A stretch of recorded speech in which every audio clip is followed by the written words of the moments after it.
ఈ రోజు దాకా మాట్లాడారు. ఈ రోజు నుంచి విగ్రహ సంబంధమైన విషయాలకు మీరు దూరంగా ఉండాలి. హల్లెలూయా. ఓకేనా? భోజనాలను, ఊరేగింపులను రేపటి నుండి మళ్ళీ మొదలైతాయి కదా, వీటికి పూర్తి నిషేధం. ఇక మీ జీవితానికి వాటికి సంబంధం ఉండకూడదు. మరొక ముఖ్యమైన విషయం ఏంటంటే, నమ్మకంగా దేవుని సన్నిధిలో బ్రతకడానికి ఇష్టపడాలి. ప్రభువుని నమ్మి ఆయన బిడ్డలుగా బ్రతికే ప్రతి ఒక్కరి మీద ఆయన కృప అత్యధికంగా, ఆయన యొక్క ప్రేమ, ఆయన ఇచ్చే ఆశీర్వాదాలు మనం పొందుకోగలుగుతాం. సో పూర్తిగా దేవుణ్ణి నమ్మండి. ఏమన్నా అలవాట్లు ఉన్నాయనుకో, యేసునామములో ఇవాళ నుంచి అవి దాంట్లో ముంచి లేపుతాను నేను. అప్పుడు నువ్వు చనిపోయి చచ్చిపోయిలా బతుకుతున్నావు అని అర్థం. ఓకేనా? ఇప్పుడు పాత రాగి ఏమవుతాడు? రాగే ఎవడో ఇంకోటి వస్తాడు. ఓకేనా? రాగే ఏమవుతాడు? చచ్చిపోతాడు.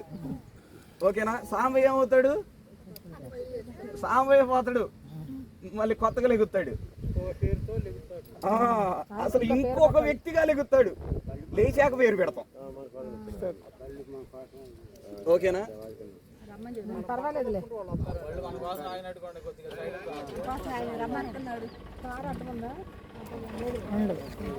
లేకపోతే లోక సంబంధమైన వ్యవహారాలు కొన్ని ఉంటాయి, వాటికి పిలుస్తూ ఉంటారు పద్ధతిగా.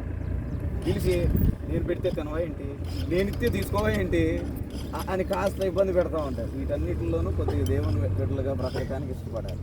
దీనికి అంతటికీ మీకు అంగీకారమే అయితే నేను బ్యాప్టిజం ఇవ్వడానికి సిద్ధమే. ఇంతకీ మీరు సిద్ధమేనా?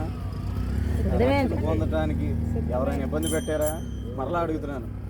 నేను తీసుకోండి అని చెప్పేవాడిని, కానీ తీసుకుంటావా లేదా అని చెప్పని అది నా పని కాదు. ఓకేనా? దేవునికి స్తోత్రం.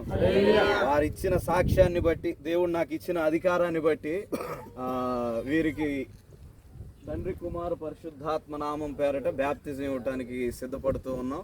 ఒక చిన్న ప్రార్థన చేసుకుందాం.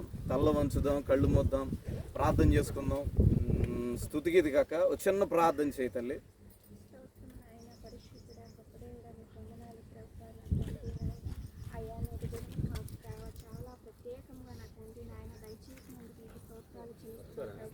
అయ్యా నా తండ్రి నాయన, లోకం నుంచి వేరుగా నా తండ్రి నాయన అయ్యా జీవించుటకు ప్రభు నీ బిడ్డలు నాయన శతపాటులోనికి నడిపించినందుకు మీకు స్తోత్రాలు ప్రభు నాయన. అయ్యా గత జీవితపు తాలూకు నాయన ఏవి కూడా వారి జీవితాల్లో ఎన్నడూ జరగకున్నట్లుగా ప్రభు మీరే కాపురాలు ఉంచండి ప్రభు నాయన. అయ్యా నీ రక్షణకు నా తండ్రి నాయన శతపాటుగా ఉన్నటువంటి మీ బిడ్డలను మీరే దీవించండి, జ్ఞాపకం చేసుకోనండి ప్రభు నాయన. అయ్యా నీ రక్షణ పొందుకున్న నాటి నుంచి ప్రభు నాయన మొదటి ఆసక్తితో ప్రభు నాయన అయ్యా నిన్ను వెంబడిస్తూ నీ సన్నిధిలో బలంగా ఎదుగుతూ ప్రభు నీ సాక్షులుగా వారి జీవితాంతం వరకు కొనసాగే కృపను నీ బిడ్డలకు దయచేయమని వేడుకుంటూ చిన్న ప్రార్థన ప్రార్థనలు ముగిస్తున్నాను తండ్రి. ఆమేన్.